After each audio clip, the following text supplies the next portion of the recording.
Introduction to AWS IAM Permissions. Welcome to the channel. Please consider subscribing. I produce videos daily covering a wide variety of cloud topics with a focus on networking. Also, hit the bell icon to get notified of new videos. In this presentation, we will explore one of the most fundamental and critical aspects of AWS, the Identity and Access Management Permission System. Understanding how permissions work in AWS is essential for anyone working with cloud infrastructure, whether you are a developer, system administrator, security engineer, or architect. AWS IAM permissions can initially seem complex because there are multiple types of policies and different ways to attach them. However, once you understand the core concepts and how they relate to each other, the entire system becomes logical and powerful. We will break down each component systematically. The three main components we will cover are IAM Roles, IAM Policies, and Resource Policies. Each serves a distinct purpose in the AWS permission model.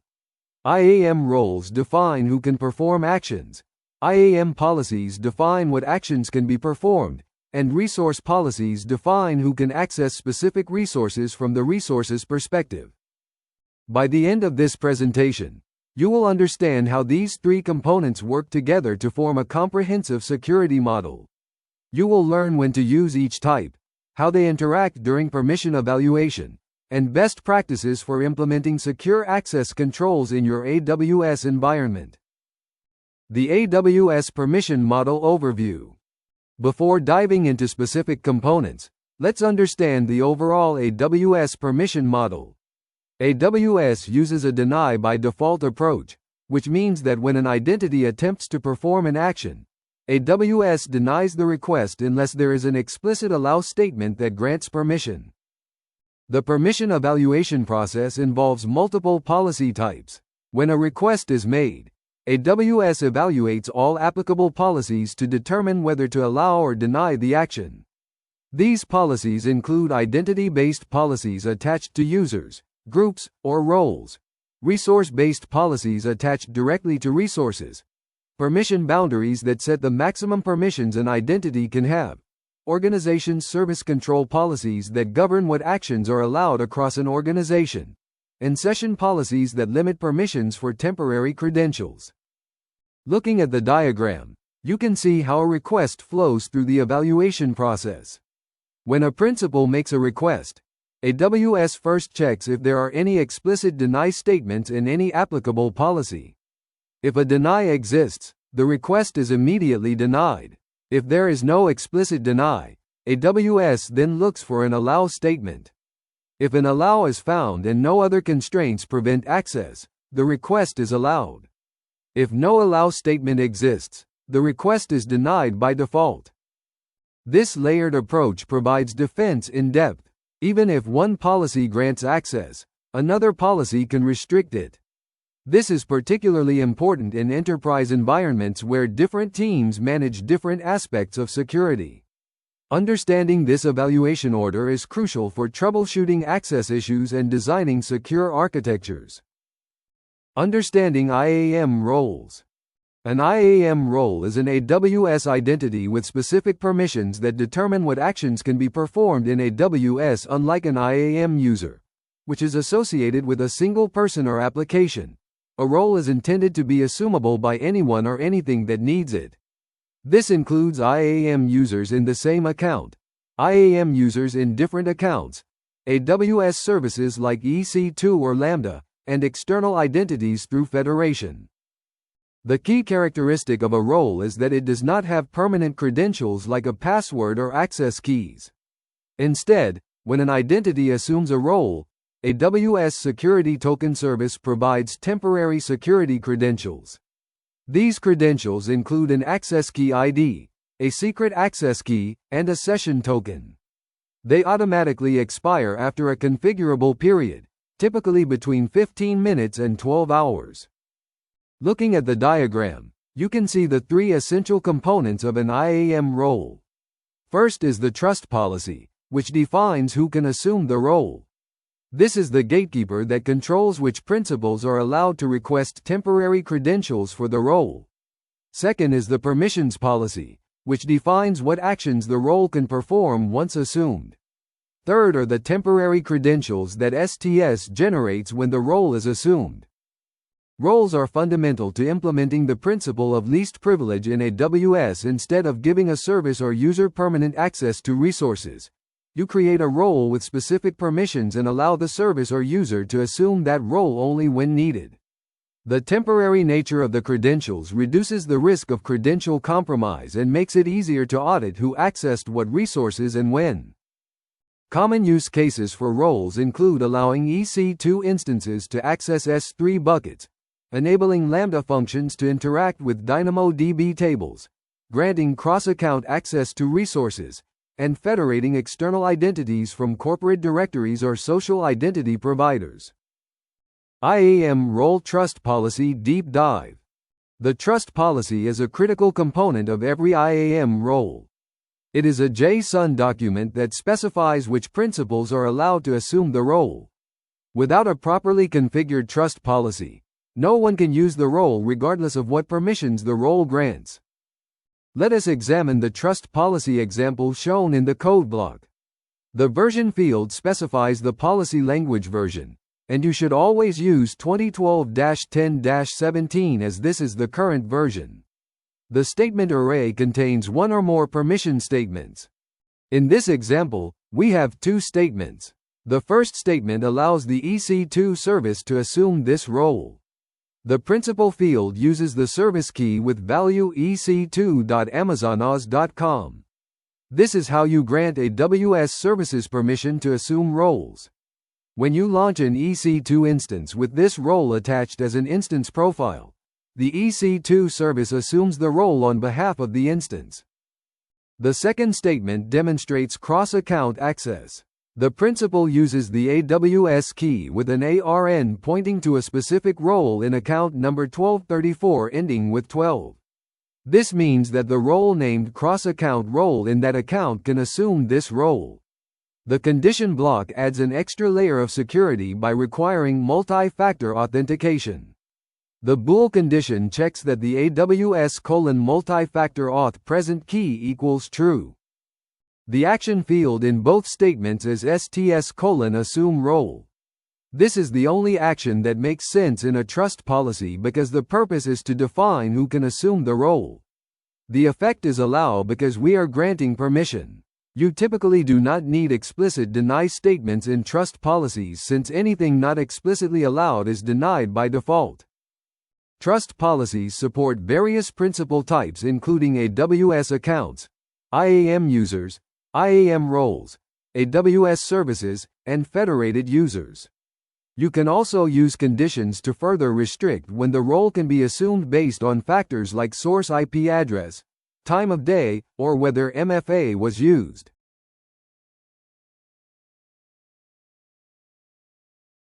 Understanding IAM policies. IAM policies are JSON documents that define permissions. They specify what actions are allowed or denied on which AWS resources. Policies are the actual permission definitions that get attached to identities like users, groups, and roles, or directly to resources. There are several types of IAM policies. Identity-based policies are attached to IAM identities and define what that identity can do. These come in two varieties: managed policies and inline policies.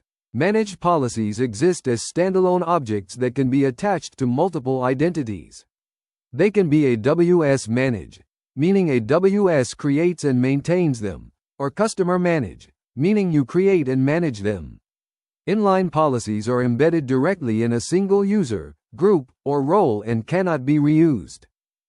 The diagram illustrates the structure of an IAM policy. At the top level, you have the policy document which contains a version and a statement array. Each statement within the array defines a specific permission. A statement includes an effect which is either allow or deny, an action or list of actions specifying API operations, a resource or list of resources specifying which AWS resources the actions apply to, and optionally conditions that must be met for the statement to apply. AWS managed policies are useful for common use cases. For example, The Amazon S3 read-only access policy grants read permissions to all S3 resources. Customer-managed policies give you precise control over permissions tailored to your organization's needs. Best practice is to use customer-managed policies for most situations because you can version them, test changes, and roll back if needed. Inline policies should be used sparingly. They are appropriate when you need a strict one-to-one relationship between a policy and identity, such as when the policy contains permissions that should never be applied to any other identity. However, inline policies make permission management more difficult at scale because you cannot see all inline policies in one place. IAM policy structure and syntax. Let us examine the structure of an IAM policy in detail by looking at the example in the code block. This policy grants specific S3 permissions and demonstrates several important policy features. The version field is set to 2012-10-17. This is the current policy language version and must be included exactly as shown. Using an older version or omitting this field can cause unexpected behavior. The first statement has a SID of list bucket, which is an optional identifier that helps you understand what the statement does. The effect is allow, granting permission. The action is S3:list bucket, which allows listing the contents of a bucket. The resource specifies the bucket ARN without any path, because list bucket is a bucket-level operation. The second statement demonstrates object-level permissions. The action array includes S3, get object and S3, put object, allowing reading and writing objects. Notice that the resource uses a wildcard pattern. The bucket ARN followed by a slash and asterisk. This pattern means all objects within the bucket. The distinction between bucket level and object level resources is crucial for S3 permissions to work correctly. The condition block in the second statement adds an important restriction. It uses string equals to check the S3:XAMZACL key, requiring that any object uploaded must have the bucket owner full control canned ACL. This ensures that the bucket owner retains full control of uploaded objects even if they were uploaded by another account. Conditions are powerful tools for implementing fine-grained access control. Understanding the difference between resource types is essential. Some S3 actions, like list bucket, get bucket location, and get bucket policy, operate on the bucket itself. Others, like get object, put object, and delete object, operate on objects within the bucket. Mixing these up is a common source of permission errors. Understanding resource policies. Resource policies are JSON permission documents that you attach directly to AWS resources rather than to identities. They define who can access the resource and what actions they can perform on it. Resource policies provide a resource-centric view of permissions as opposed to the identity-centric view provided by IAM policies. Not all AWS resources support resource policies. The services that do support them include S3 buckets, SQS SNS topics, Lambda functions, KMS keys, secrets manager secrets, API gateway APIs, and several others. Each service has its own specific actions and conditions that can be used in its resource policies. The diagram shows the key structural difference between resource policies and identity-based policies. In a resource policy, the principal field is required and specifies who the policy applies to. This can be an AWS account, an IAM user or role, an AWS service, or even anonymous access using a wildcard. Identity-based policies do not have a principal field because they are attached to an identity, so the principal is implicit. Resource policies enable capabilities that are not possible with identity-based policies alone. The most important is cross-account access. When a principal from account A needs to access a resource in account B, both the identity-based policy in account A and the resource policy in account B must allow the access. The resource policy essentially opens the door from the resource side. Another important use case is granting access to AWS services. For example, when you configure S3 event notifications to trigger a Lambda function, You need a resource policy on the Lambda function that allows the S3 service to invoke it. Similarly, when CloudTrail writes logs to an S3 bucket, the bucket needs a resource policy allowing the CloudTrail service to put objects. S3 bucket policy example. Let's examine a practical S3 bucket policy to understand how resource policies work in practice. The example in the code block demonstrates several common patterns for controlling access to an S3 bucket. The first statement, with SID deny insecure transport, is a security best practice. It denies all S3 actions on both the bucket and its objects when the request is not made over HTTP pages S. The principal is set to a wildcard asterisk, meaning this applies to everyone. The effect is deny, which takes precedence over any allows. The condition uses bool to check AWS secure transport equals false.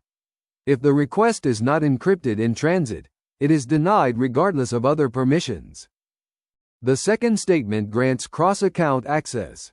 The principal specifies the root of AWS account 111122223333, meaning any identity in that account. The actions allowed are S3, get object, and S3, list bucket. The resource array includes both the bucket ARN and the object wildcard pattern because we are granting both bucket level and object level permissions. This pattern is necessary when you want another account to both list and read objects. The third statement demonstrates how to grant access to an AWS service. The principal uses service with value cloudtrail.amazonos.com. This allows AWS CloudTrail to write log files to the bucket. The action is S3: put object for writing the logs. The resource specifies a path prefix AWS logs followed by the account number, which is the standard path where CloudTrail writes logs. The condition in the third statement uses string equals to check S3:x-AMZ-ACL equals bucket owner full control. This ensures that CloudTrail uploads objects with the appropriate ACL so the bucket owner can access the logs. This is a standard requirement for service integrations. When designing bucket policies, consider defense in depth. Start with a deny statement for insecure transport. Then add specific allows for the access patterns you need. Be as specific as possible with principals, actions, and resources. Use conditions to add extra security constraints. How IAM roles, policies, and resource policies work together. Now that we understand each component individually, let us see how they work together in a real-world scenario. The diagram illustrates a common pattern where an EC2 instance in account A needs to access an S3 bucket in account B. The flow begins with the EC2 instance in account A. The instance has an instance profile attached, which is a container for an IAM role. When code running on the instance needs to access AWS services, it retrieves temporary credentials from the instance metadata service. These credentials correspond to the attached role. The IAM role in account A has two important components. Its trust policy allows the EC2 service to assume it, which enables the instance profile association. Its permissions policy includes S3: get object permission on the target bucket ARN in account B. This is the identity-based policy component that says what the role is allowed to do. On the account B side, the S3 bucket has a bucket policy, which is a resource policy. This policy includes a statement that allows the IAM role from account A to perform S3 get object. The principal in this statement is the ARN of the role in account A. For the cross-account access to succeed, both policies must allow the action. The identity-based policy must grant the role permission to perform S3 get object on the bucket. The resource policy must allow the role from account A to perform S3 get object. If either policy is missing or incorrect, the access fails. This dual policy requirement for cross-account access is a fundamental security feature. It means that neither account can unilaterally grant or obtain access. Account A cannot access resources in account B unless account B's resource policy allows it. Account B cannot push permissions to account A's identities. Both sides must explicitly agree to the access pattern. The same principle applies to service integrations. When S3 needs to invoke a Lambda function for event notifications, the Lambda function's resource policy must allow the S3 service principal. When Lambda needs to write to CloudWatch logs, the role's identity-based policy must allow logs create log stream and logs put log events. Permission evaluation logic. Understanding how AWS evaluates permissions is essential for troubleshooting access issues and designing secure architectures. The evaluation process follows a specific order and applies several rules that determine the final allow or deny decision. The evaluation begins by gathering all applicable policies. This includes identity-based policies attached to the requesting principal, resource-based policies on the target resource, permission boundaries if any are set on the principal, service control policies if the account is part of an AWS organization, and session policies if the request uses temporary credentials with additional restrictions. The diagram shows the evaluation flow.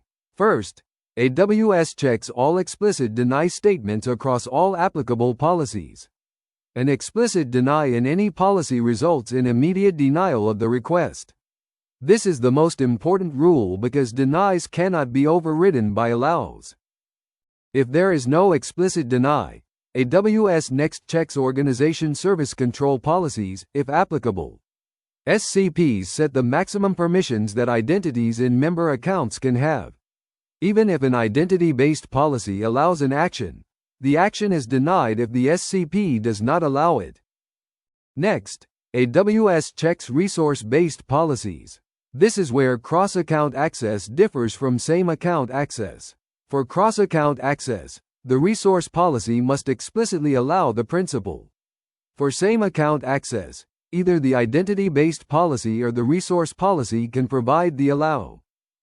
After resource policies, AWS evaluates permission boundaries if they are configured.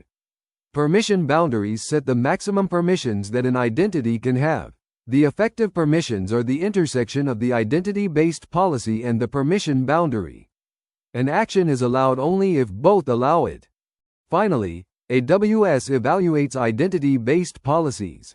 If an allow is found and all previous checks passed, the request is allowed. If no allow exists in any applicable policy, the request is denied. This default deny ensures that permissions must be explicitly granted. The table in the slide summarizes these rules.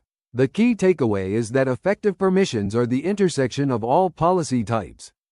For an action to be allowed, it must not be explicitly denied anywhere, and it must be allowed by all applicable policy types that govern that principal and resource combination.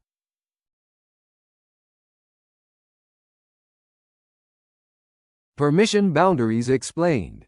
Permission boundaries are an advanced IAM feature that sets the maximum permissions an IAM entity can have.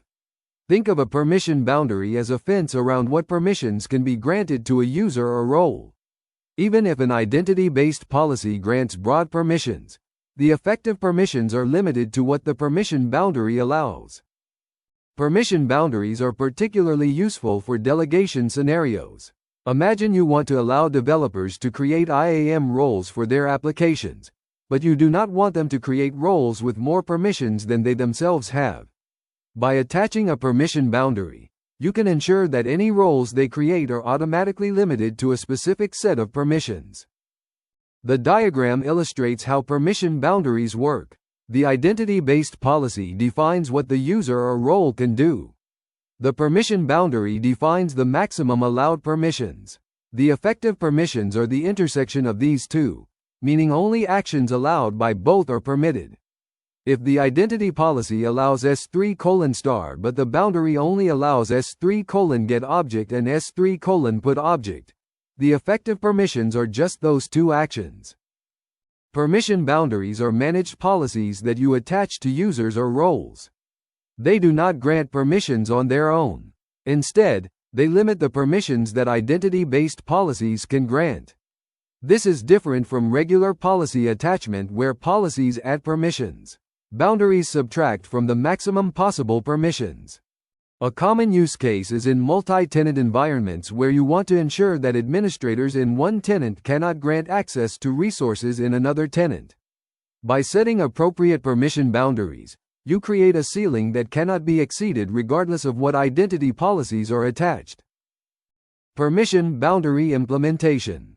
Let us examine a practical permission boundary policy that demonstrates how to limit IAM administrative capabilities while still allowing useful operations. The example in the code block shows a boundary designed for developers who need to create roles but should not be able to escalate privileges. The first statement allows specific S3 and DynamoDB actions. This defines the maximum AWS service permissions that any role created with this boundary can have. Notice it includes common operations like getObject, putObject, query, and scan, but excludes administrative actions like deleteBucket or createTable.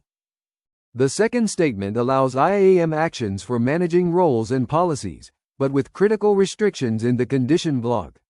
The IAM permissions boundary condition requires that any role created must have the same permission boundary attached.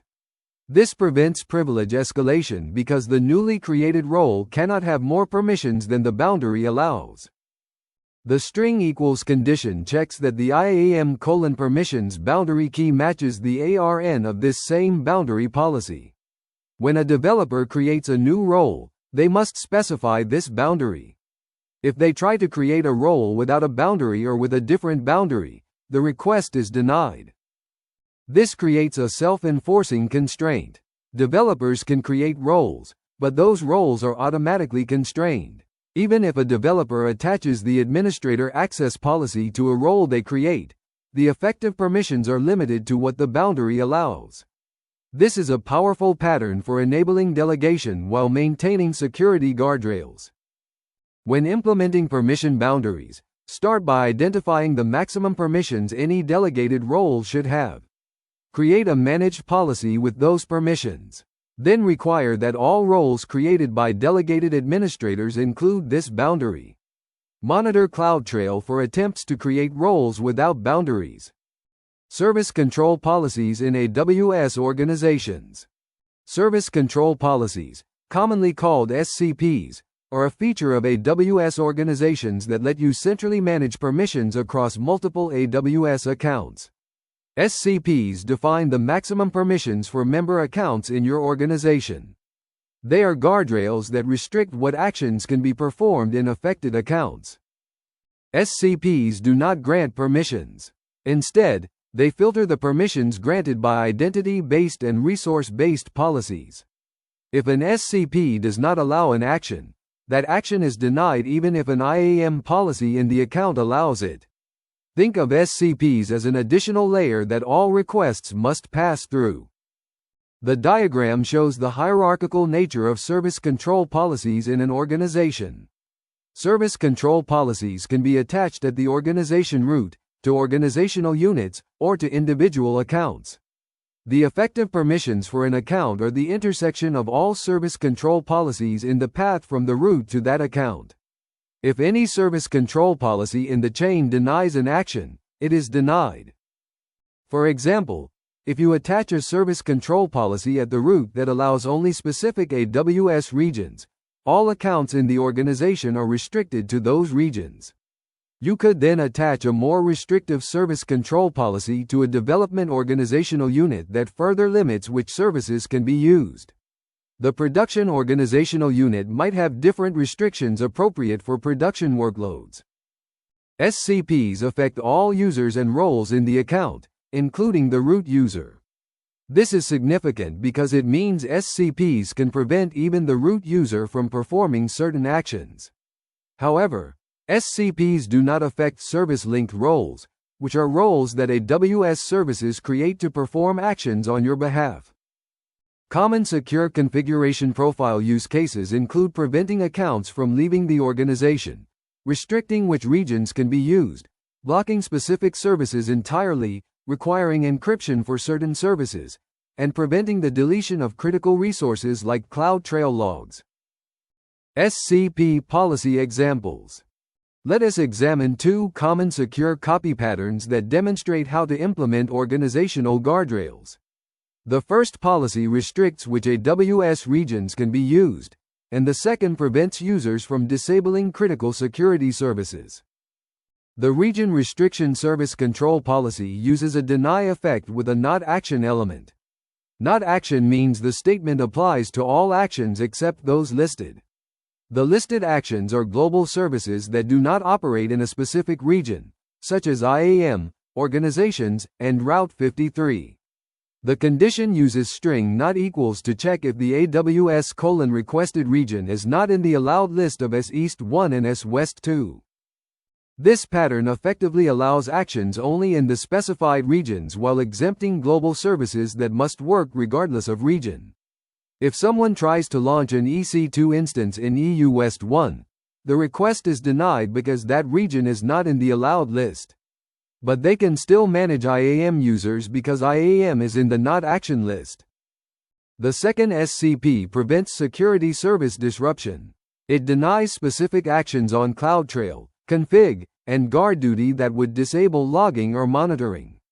The actions denied include stop logging and delete trail for CloudTrail, stop configuration recorder and delete config rule for config, and delete detector for GuardDuty. This service control policy ensures that even if someone has administrator access in an account, they cannot disable these security services. This is crucial for maintaining compliance and security visibility across your organization. Attackers who compromise an account often try to disable logging first, and this service control policy prevents that. When designing SCPs, remember that they use the same JSON syntax as IAM policies, but have some limitations. SCPs have a maximum size of 5120 characters, so you may need multiple SCPs for complex requirements. Test SCPs carefully in a non-production organizational unit before applying them broadly, as an overly restrictive SCP can break workloads. Cross-account access patterns. Cross-account access is a common requirement in AWS environments. You might have a central logging account that collects logs from all other accounts, a shared services account that provides resources to multiple application accounts, or a security account that needs to audit resources across the organization. Understanding the patterns for cross-account access is essential. There are two primary methods for cross-account access: resource-based policies and cross-account role assumption. Each has different characteristics and use cases. The choice depends on factors like the type of resource, the need for auditing, and whether you want the accessing identity to retain its original permissions. The diagram illustrates both patterns. In the resource-based policy pattern, the resource in account B has a policy that directly allows the principal from account A. The principal accesses the resource using its own identity. This is simpler, but only works for resources that support resource-based policies.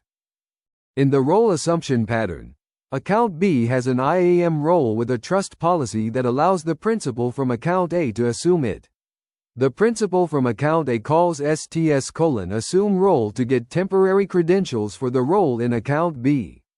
The principal then uses those credentials to access resources.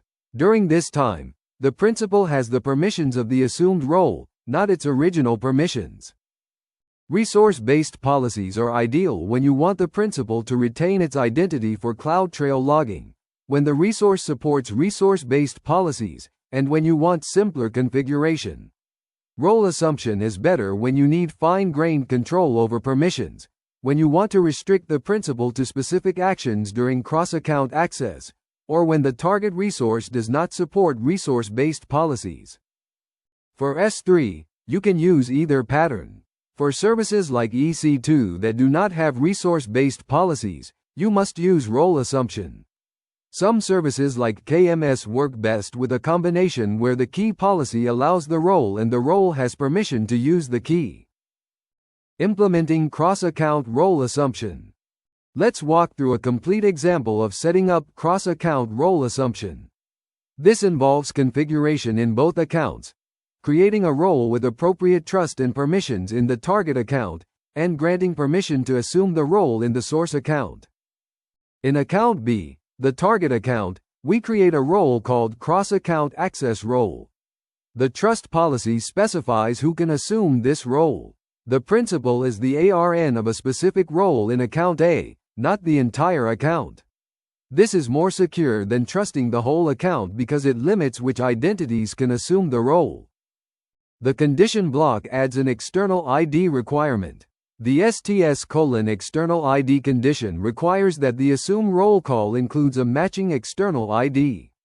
This protects against the confused deputy problem where a malicious actor might trick a service into assuming a role on their behalf.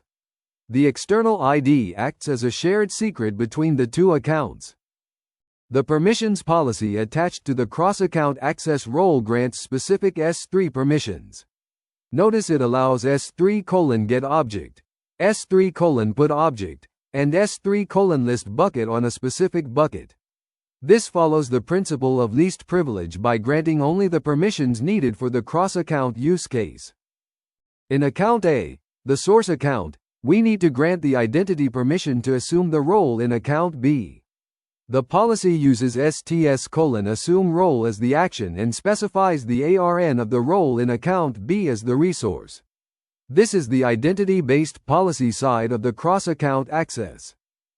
When the identity in account A wants to access resources in account B, it calls STS:(assume role with the role ARN and the external ID STS validates the request against the trust policy and returns temporary credentials. The identity then uses those credentials for subsequent API calls to account B resources. All actions are logged in both accounts' CloudTrail, providing full auditability. Common IAM policy patterns. Over time, several IAM policy patterns have emerged as best practices for common scenarios. Understanding these patterns helps you write more secure and maintainable policies. Let's examine some of the most useful patterns. The first pattern is tag-based access control, also known as attribute-based access control or ABAC. Instead of listing specific resource ARNs in your policies, you use conditions to match resource tags. This is powerful because as you create new resources with appropriate tags, they automatically fall under the policy without modification. The diagram shows how ABAC works. A policy grants EC2 actions on resources where the resource tag project matches the principal tag project. When a user tagged with project equals web app tries to access an EC2 instance, the policy checks if the instance also has a project tag of web app. If they match, access is granted. If the user tries to access an instance tagged with project database team, access is denied. The second pattern is self-management permissions. This allows IAM users to manage their own credentials like passwords, access keys, and MFA devices without being able to manage other users' credentials. The condition AWS:"username equals the variable for the current user's name ensures the policy only applies to the user's own resources. The third pattern is time-based access. Using conditions like AWS:"current time, you can restrict when actions can be performed. This is useful for maintenance windows or for restricting access to business hours. You can also use AWS:"token issue time to require that credentials were issued recently. The fourth pattern is IP-based restrictions. The AWS:"source IP condition restricts access to requests from specific IP ranges. This is commonly used to require that access comes from corporate networks. Be careful with this pattern when using services that make calls on your behalf, as the source IP will be AWS's IP, not yours. Tag-based access control implementation. Let us examine a complete implementation of tag-based access control for EC2 resources. This pattern enables scalable permission management by using tags instead of explicit resource ARNs. The policy in the code block demonstrates the key techniques. The first statement allows users to describe all EC2 instances, security groups, and volumes. These read-only actions are granted broadly because viewing metadata is generally safe and necessary for users to find resources they need to work with. The resource is set to wildcard because these describe actions do not support resource-level permissions. The second statement grants start and stop permissions for EC2 instances, but only when the instance's project tag matches the user's project tag. The condition uses string equals with EC2:resource tag/project matching AWS::principal tag/project. The EC2:resource tag condition key accesses tags on the target resource, while AWS::principal tag accesses tags on the IAM principal making the request. The third statement controls instance creation. It allows running instances, but requires that the user sets a project tag on the new instance, and that the tag value matches their own project tag. The condition AWS::request tag/project equals AWS::principal tag/project ensures users can only create instances tagged for their own project. This prevents users from creating resources attributed to other teams. For ABAC to work effectively, you need a consistent tagging strategy. Define required tags and their allowed values. Implement tag policies in AWS organizations to enforce tagging standards. Tag IAM users and roles with appropriate project, team, or environment values. Then write policies that compare resource tags to principal tags. The benefits of A/BAC include reduced policy management overhead, since you do not need to update policies when resources are created or deleted. It also enables more dynamic access control and improves auditability, because the reason for access is encoded in tags. However, A/BAC requires disciplined tagging practices and may not be suitable for all use cases. Troubleshooting IAM permissions. When IAM permissions do not work as expected, systematic troubleshooting helps identify the issue quickly. Access denied errors can occur for many reasons, and understanding the common causes saves significant debugging time. The first step is to identify exactly what is being denied. The error message usually includes the action and resource. Check that the action name is correct, because some services use different action names than you might expect. For example, S3 uses S3:getObject, not S3:readObject. Next, verify the resource ARN format. Different services have different ARN structures, and S3 in particular has different ARN formats for bucket level versus object level actions. A common mistake is using ARN::AWS::S3::: bucket name for S3:getObject when it should be ARN::AWS::S3::: bucket name / to match objects. The diagram shows a systematic troubleshooting flow. Start by checking for explicit denies in any applicable policy. Then verify that the identity-based policy allows the action. For cross-account access, check the resource policy. Consider permission boundaries and SCPs if applicable. Finally, check conditions that might not be satisfied. AWS provides several tools for troubleshooting. The IAM Policy Simulator lets you test policies against specific actions and resources without actually making API calls. It shows which statements allow or deny the action. CloudTrail logs every API call and includes the error code and message for denied requests. The Access Analyzer helps identify resources shared externally and validates policy grammar. The code block shows a CLI command using the IAM Policy Simulator. The Simulate Principal Policy command tests whether the specified principal can perform actions on resources. You provide the principal ARN, action list, and resource ARNs. The output shows whether each action is allowed or denied and which policy statement caused the decision.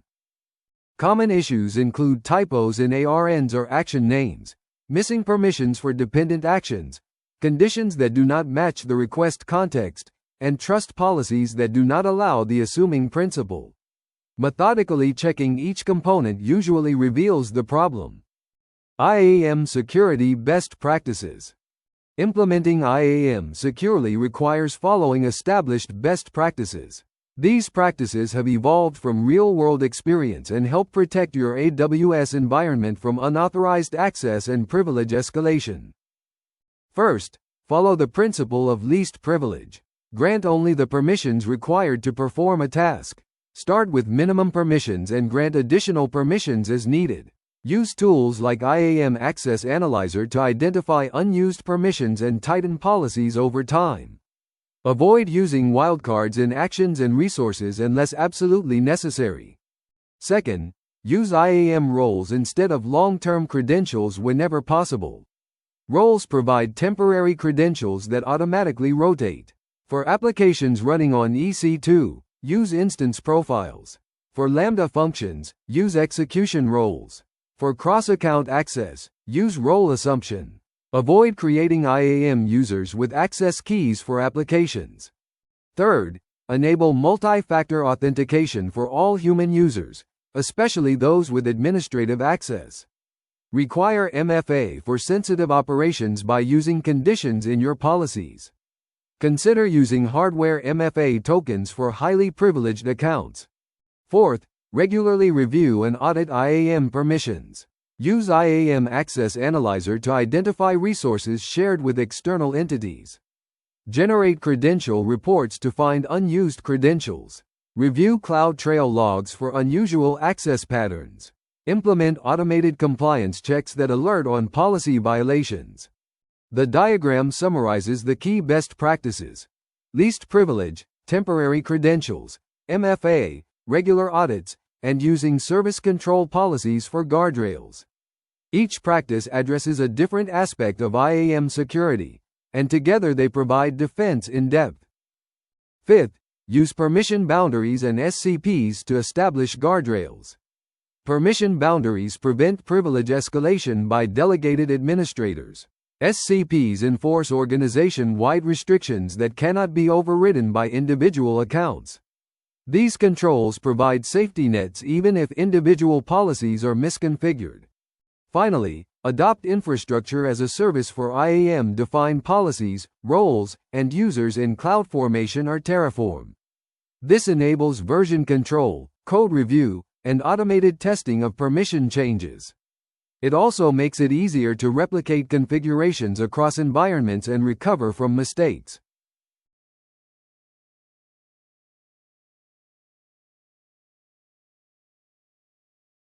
Session policies for temporary credentials. Session policies are an advanced feature that allows you to further restrict the permissions of temporary credentials when assuming a role or federating a user.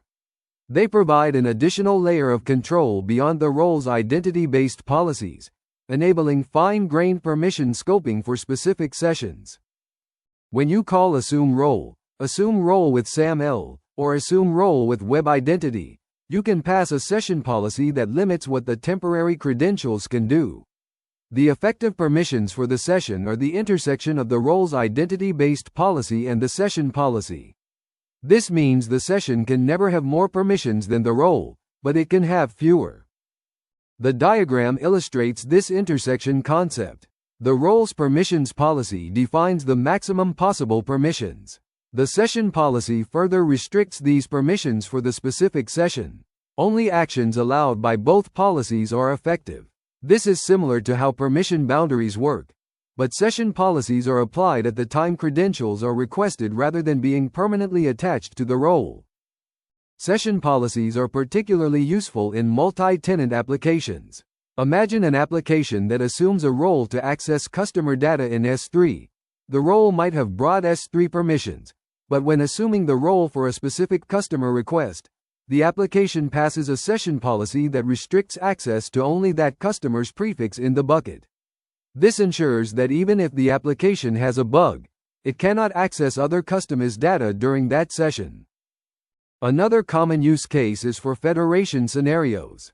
When federating users from an external identity provider, you might want to limit their permissions based on attributes in their SAML assertion or OAuth IDC token. Session policies let you dynamically construct permission restrictions based on these attributes, providing just-in-time access control. Session policies have the same syntax as regular IAM policies, but are passed as a parameter to the STS API call. They can be up to 2048 characters for inline session policies, or can reference up to 10 managed policies as session policy ARNs. The total size of all session policies cannot exceed the packed policy size limit. Implementing session policies. Let us examine how to implement session policies in practice. The code block shows a Python example using Bodo 3 to assume a role with a session policy that restricts S3 access to a specific customer prefix. First, we create an STS client. Then, we define the session policy as a Python dictionary.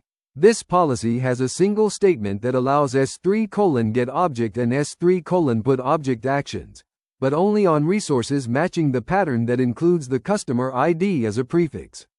The customer ID variable would be set based on the current request context. When calling assume role, we pass several parameters. The role ARN is the ARN of the role we want to assume. The role session name is a unique identifier for this session that will appear in CloudTrail logs, making it easier to track which session performed which actions. The policy parameter contains our session policy as a JSON string. The response from assume role includes the temporary credentials in the credentials field. These include access key ID, secret access key, and session token. We extract these and use them to create a new S3 client that operates with the restricted permissions. Now when we use this scoped S3 client, it can only access objects under the specific customer prefix. Attempting to access objects outside that prefix will result in an access denied error, even though the underlying role might have broader S3 permissions. This provides strong isolation between customers. The duration seconds parameter controls how long the temporary credentials are valid. You should set this to the minimum duration needed for the task, typically between 15 minutes and 1 hour for most use cases. Shorter durations reduce the window of exposure if credentials are compromised. Session policies are evaluated along with other applicable policies. The effective permissions are the intersection of the role's identity-based policies, any permission boundary on the role, the session policy, and any resource-based policies on target resources. If any of these deny the action or fail to allow it, access is denied. Lambda execution roles. Every AWS Lambda function requires an execution role that grants the function permission to access AWS services and resources. When Lambda executes your function, it assumes this role and uses the temporary credentials to make API calls on your behalf. Understanding how to configure execution roles correctly is essential for Lambda security. The execution role has two main components: the trust policy that allows the Lambda service to assume the role, and the permissions policy that defines what the function can do. The trust policy is straightforward and always looks the same.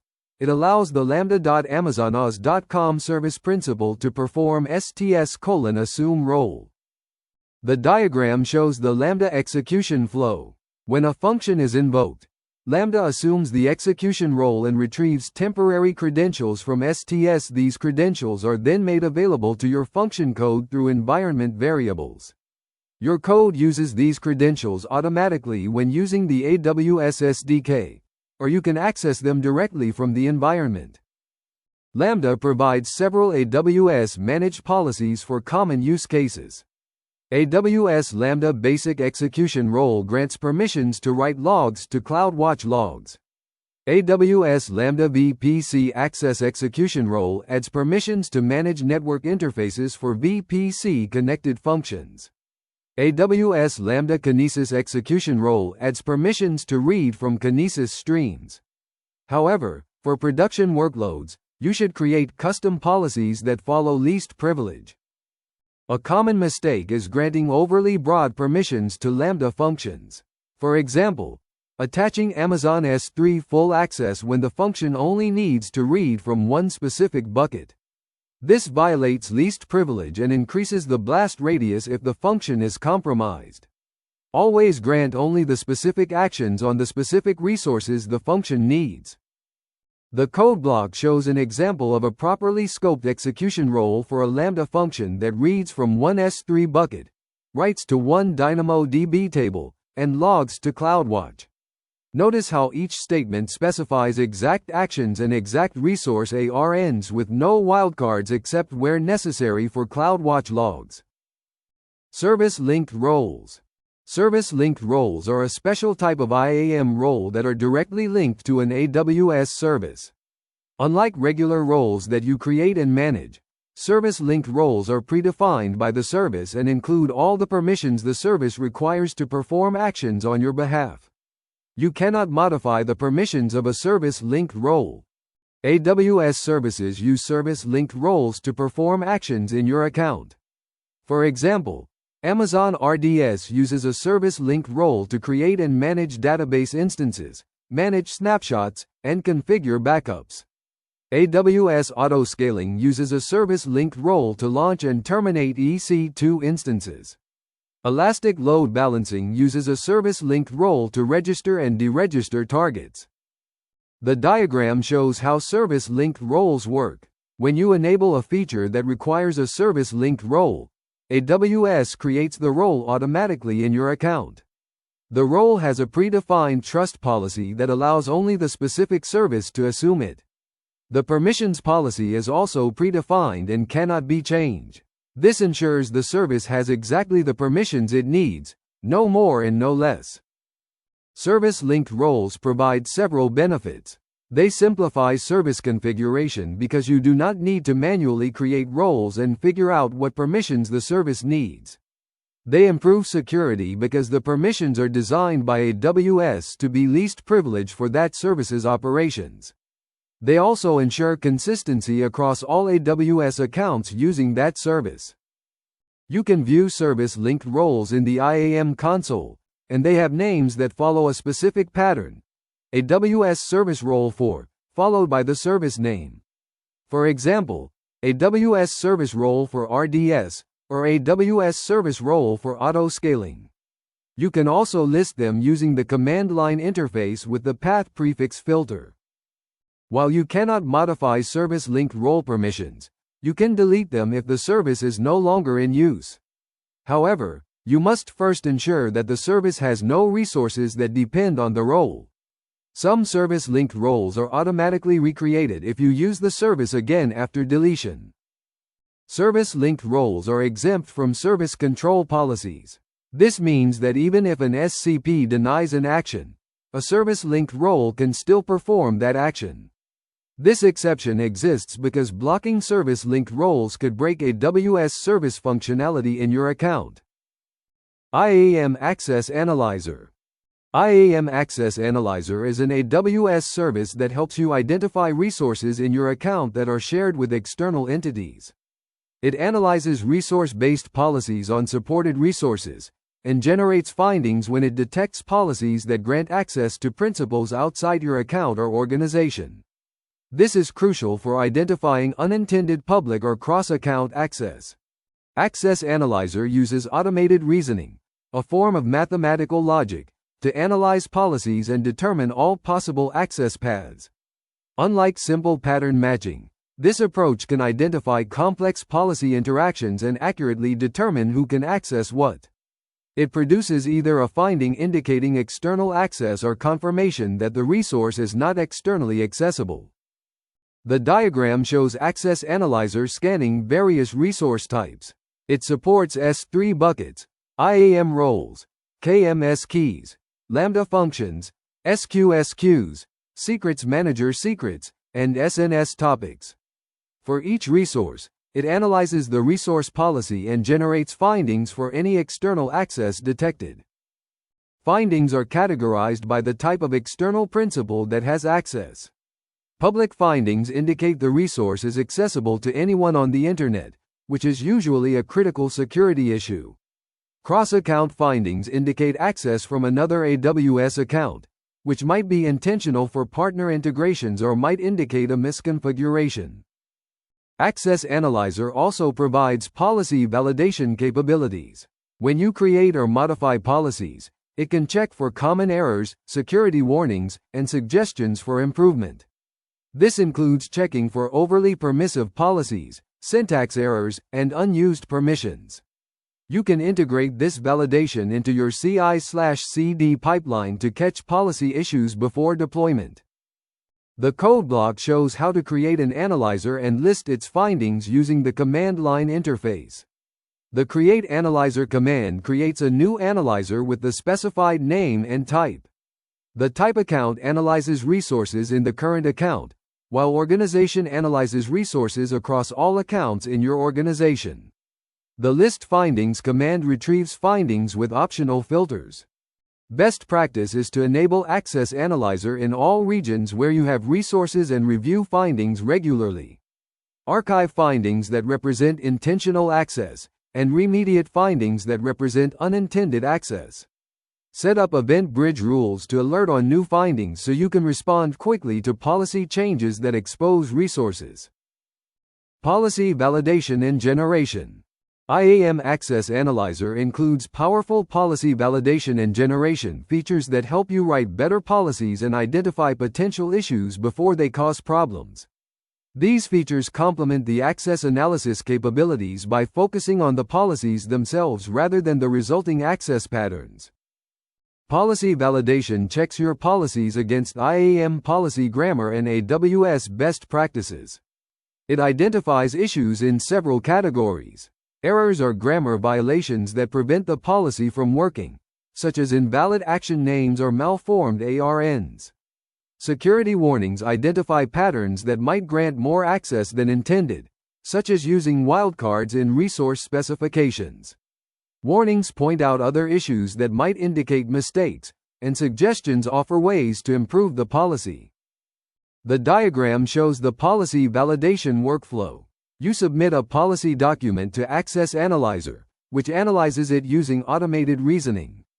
The analyzer returns findings categorized by severity. You address the findings and revalidate until the policy passes all checks. This iterative process helps ensure your policies are correct and secure before deployment. Policy generation is another powerful feature. If you are not sure what permissions an application needs, you can enable CloudTrail logging, let the application run for a period, and then use Access Analyzer to generate a policy based on the actual API calls made. This produces a least privilege policy that includes only the permissions the application actually used. The code block shows examples of using both features. The validate policy command takes a policy document and returns validation findings. For example, shows checking an S3 policy. The start policy generation command initiates policy generation based on CloudTrail events. You specify the CloudTrail ARN and the service for which to generate the policy. Policy generation requires CloudTrail to be enabled and logging to S3 or CloudWatch logs. The generated policy reflects the API calls made during the analysis period, so you should ensure the application performs all its normal operations during this time. Review the generated policy and adjust as needed before using it in production. Integrate policy validation into your development workflow. Include validation in your IDE or editor. Run it as part of code review, and add it to your CI/CD pipeline as a gate. This catches issues early when they are easier and cheaper to fix. Real-world architecture multi-account setup. Let us examine a real-world architecture that demonstrates how IAM roles, policies, and resource policies work together in a multi-account AWS environment. This pattern is common in enterprise organizations that use AWS organizations to manage multiple accounts for different environments or teams. The architecture in the diagram shows a central security account that needs to access resources across multiple workload accounts. This is a common pattern for centralized logging, security monitoring, and compliance auditing. The security account contains Lambda functions that need to read CloudTrail logs, config data, and other security-relevant information from all workload accounts. In each workload account, we create an IAM role called Security Audit Role. The trust policy for this role allows the Lambda execution role from the security account to assume it. The permissions policy grants read access to CloudTrail, config, guard duty, and other security services. This role follows least privilege by only granting read actions, not write actions. The security account contains the audit Lambda function with its execution role. The execution roles permissions policy includes STS:"assume role permission on the security audit role in each workload account. When the Lambda function runs, it assumes the appropriate role in each workload account to gather security data. The flow works as follows. The Lambda function is invoked, perhaps on a schedule, or in response to an event. The function determines which workload accounts to audit. For each account, it calls STS:"assume role to assume the security audit role in that account. It uses the returned temporary credentials to make API calls to read security data. Finally, it aggregates the data and stores it in the security account or sends it to a SIEM. This architecture provides several benefits. Centralized security tooling in one account simplifies management. Workload accounts control what access they grant through their trust and permissions policies. All cross-account access uses temporary credentials with defined permissions. CloudTrail in both accounts logs all actions for auditability. To implement this at scale, use AWS CloudFormation stack sets to deploy the security audit role consistently across all workload accounts. Use AWS organizations to automatically deploy to new accounts as they are created. Implement drift detection to ensure roles are not modified from their intended configuration. Real-world architecture application permissions. This slide presents another real-world architecture showing how IAM permissions work for a typical web application running on AWS. This pattern demonstrates the interaction between EC2 instance roles, Lambda execution roles, and S3 bucket policies to implement secure access to application data. The architecture consists of a web application tier running on EC2 instances behind an application load balancer, a Lambda function that processes uploaded files, and an S3 bucket that stores the files. Each component has specific IAM roles and policies that grant exactly the permissions needed. The EC2 instances have an instance profile with a role that grants limited S3 permissions. The role can put objects to the uploads prefix for accepting user uploads, and it can get objects from the processed prefix to serve processed files back to users. It cannot access other prefixes or delete objects. This limits the damage if the web tier is compromised. The S3 bucket has event notifications configured to invoke the Lambda function when new objects are created in the uploads prefix. For this to work, the Lambda function needs a resource policy that allows the S3 service to invoke it. This is different from the execution role. It controls who can invoke the function, not what the function can do once invoked. The Lambda execution role grants permissions to get objects from the uploads prefix, put objects to the processed prefix, and write logs to CloudWatch. Notice the symmetry with the EC2 role. The EC2 role writes to uploads and reads from processed, while Lambda reads from uploads and writes to processed. This separation ensures each component accesses only what it needs. The S3 bucket policy adds additional security. It requires all uploads to use server-side encryption with S3 managed keys. This is enforced using a deny statement with a condition that checks if the XAMZ server-side encryption header is absent or not equal to AES 256. This ensures data at rest is always encrypted regardless of how it is uploaded. The diagram shows the complete flow. User uploads a file through the web tier. The EC2 instance puts it in S3 with encryption. S3 triggers Lambda. Lambda processes the file and writes to the processed prefix, and the user can then download the processed file through the web tier. Every step is secured by appropriate IAM configurations. Common mistakes and anti-patterns. Even experienced AWS users make IAM mistakes that can lead to security vulnerabilities or operational issues. Understanding common anti-patterns helps you avoid them in your own implementations. Let us examine some of the most frequent mistakes and how to avoid them. The first anti-pattern is using overly permissive wildcards. Granting S3:* or EC2:* gives far more permissions than typically needed. Instead, list the specific actions required. Similarly, using resource:* grants access to all resources of that type in the account. Specify exact resource ARNs or use conditions to restrict access. The second anti-pattern is sharing long-term credentials. Creating IAM users with access keys and embedding those keys in application code or configuration files is risky. Keys can be leaked through source control, logs, or error messages. Use IAM roles with temporary credentials instead. EC2 instances should use instance profiles. Lambda functions use execution roles, and applications outside AWS should use federated identity or roles anywhere. The third anti-pattern is not using permission boundaries when delegating IAM administration.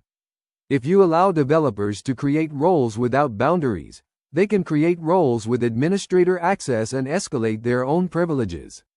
Always require permission boundaries on delegated role creation. The diagram categorizes common mistakes by severity. Critical mistakes include public access without intention, missing encryption requirements, and privilege escalation paths. High severity includes overly broad permissions and unused credentials. Medium severity includes missing logging and inconsistent tagging. The fourth anti-pattern is ignoring unused permissions. Over time, applications and users accumulate permissions they no longer need. Use IAM Access Analyzer and the credential report to identify unused permissions and remove them. Implement a regular review process to maintain least privilege. The fifth anti-pattern is not testing policies before deployment. A typo in an ARN or action name can either grant too much access or break functionality. Use the IAM Policy Simulator, Access Analyzer policy validation, and infrastructure as code testing to catch issues before they reach production. The code block shows examples of bad policies and their improved versions. The bad example uses wildcards and grants unnecessary permissions. The good example specifies exact actions and resources. Always start with specific permissions and expand only if needed. Summary and key takeaways. We have covered the essential concepts of AWS IAM permissions, including IAM roles, IAM policies, and resource policies. Let us summarize the key takeaways that will help you implement secure and effective access control in your AWS environment. IAM roles are identities with permissions that can be assumed by trusted entities. They provide temporary credentials, which are more secure than long-term access keys. Use roles for all applications and services, whether running on EC2, Lambda, ECS, or externally through federation. The trust policy controls who can assume the role, and the permissions policy controls what the assumed role can do. IAM policies are JSON documents that define permissions. They specify the effect, actions, resources, and conditions for access. Managed policies are reusable and should be your default choice. Use customer-managed policies for organization-specific permissions. Remember that identity-based policies define what an identity can do, while resource-based policies define who can access a resource. Resource policies are attached directly to resources like S3 buckets, SQS queues, and Lambda functions. They include a principal field that specifies who the policy applies to. Resource policies are essential for cross-account access and for granting AWS services permission to interact with your resources. Permission evaluation follows a specific order. Explicit denies override everything. Then service control policies filter permissions. Then resource policies are checked. Then permission boundaries. And finally identity-based policies. Understanding this order helps you design policies correctly and troubleshoot access issues. Implement security best practices. Follow least privilege. Use temporary credentials. Enable multi-factor authentication. Regularly audit permissions. Use permission boundaries and SCPs for guardrails. And adopt infrastructure as code for IAM. Use IAM Access Analyzer to identify external access and validate policies. The diagram summarizes the relationship between the three main components and how they work together to provide comprehensive access control. Roles define who, policies define what, and resource policies control access from the resource perspective. Together, they form a powerful and flexible security model. Thank you for your attendance. Please consider subscribing to the channel and liking this video.